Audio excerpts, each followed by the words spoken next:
infinite darkness of space, there's a navigation system older than GPS, older than compasses, older than maps. It's the same force that guides migrating birds across continents and pulls tides across oceans. But we've forgotten how to read the stars within ourselves.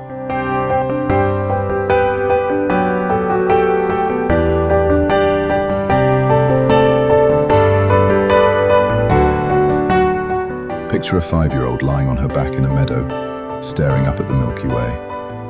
Her grandmother points to Polaris, the North Star, explaining how sailors once trusted their lives to that single point of light. The child doesn't understand navigation theory or celestial mechanics.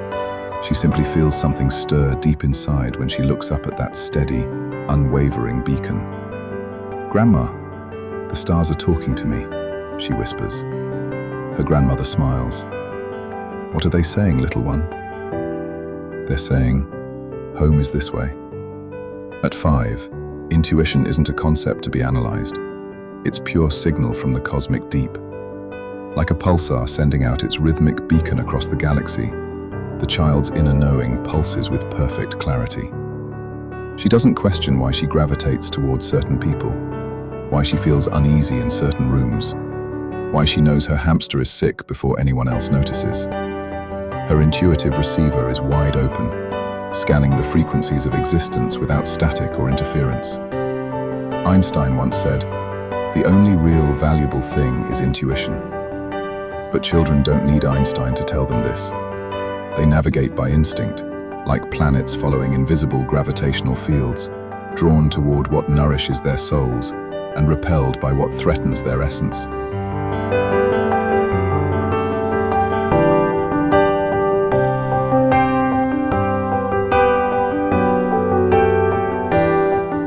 Fast forward to 15. That same girl now lives in the city, where the night sky is bleached pale by artificial light. She can barely see 3 stars through her bedroom window. The cosmic radio that once received signals with crystal clarity is now jammed with the frequencies of peer pressure, social media notifications, and the desperate need to belong to some constellation of acceptance. She stands in the school cafeteria, lunch tray trembling in her hands. Her inner voice whispers, "Don't sit with them. They're not your people." But the noise of teenage insecurity drowns out that quiet signal. She needs to belong somewhere, anywhere, even if it means betraying the North Star within her chest.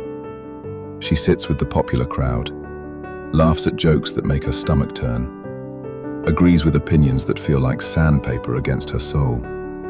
Each compromise dims her inner light, like a star slowly burning out its nuclear fuel. Henri Poincaré understood this struggle. It is through science that we prove, but through intuition that we discover. Yet at 15, discovery feels dangerous. What if her inner knowing leads her away from the safety of the crowd? What if following her instincts makes her an exile, floating alone in the cold void of social rejection? The teenager's tragedy isn't that she's lost her intuition. It's that she can still feel it pulsing beneath the surface, but she's learned to fear its guidance more than her own destruction.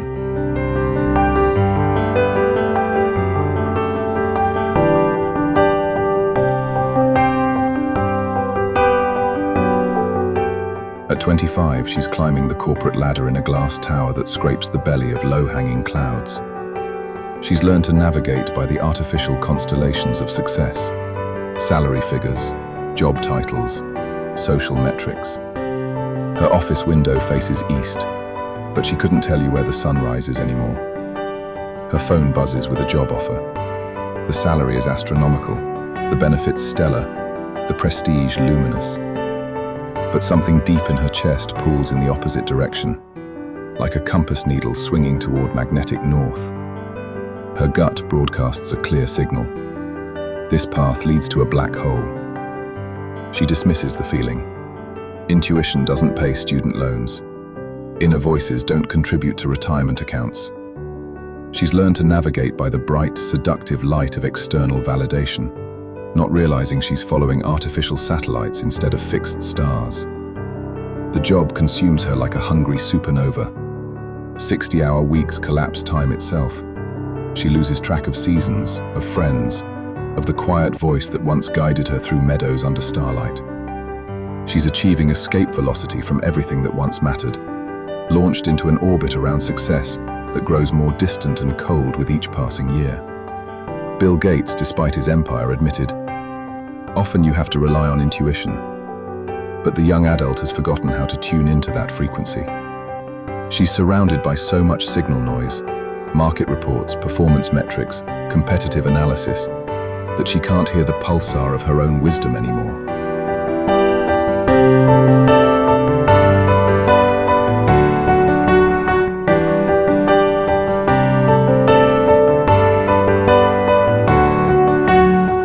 At 42, she carries responsibilities like a massive star carries its own gravitational field. Mortgage payments, children's college funds, aging parents, employees depending on her decisions. The weight of these obligations bends space-time around her, making every choice feel heavy with consequence. She sits in her daughter's hospital room at 3 a.m., watching the rise and fall of small shoulders under sterile blankets. The doctors have done their tests, run their diagnostics, computed their probabilities. But in the quantum uncertainty of this moment, all their calculations feel as distant as quasars. Her daughter's fever breaks just as she decides to trust the quiet voice that's been whispering, "She's going to be okay. Stay present. This isn't the emergency you fear." The relief hits her like cosmic radiation from a distant explosion, carrying information across vast emptiness to reach her exactly when she needs it. She remembers what she'd forgotten, that intuition isn't the enemy of reason, but reason's deepest ally. It's the dark matter that holds everything together, invisible but essential. Paramahansa Yogananda called intuition the soul's power of knowing God. At 42, she begins to understand this isn't mystical poetry, but practical physics. There are forces operating beyond the visible spectrum of analysis and logic. Her inner knowing isn't separate from intelligence. It's intelligence operating at frequencies her mind alone cannot detect.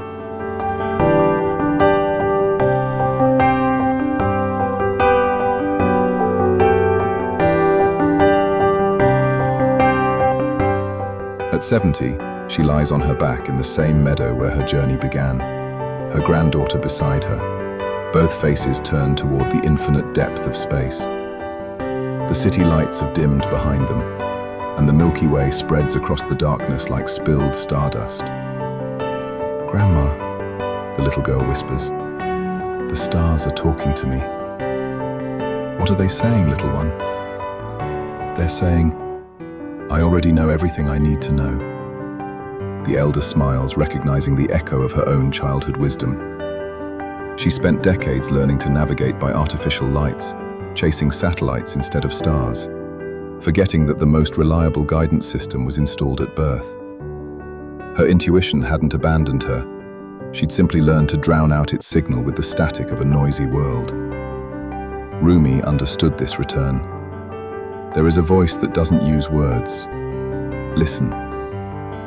At 70, she's finally learned to listen again.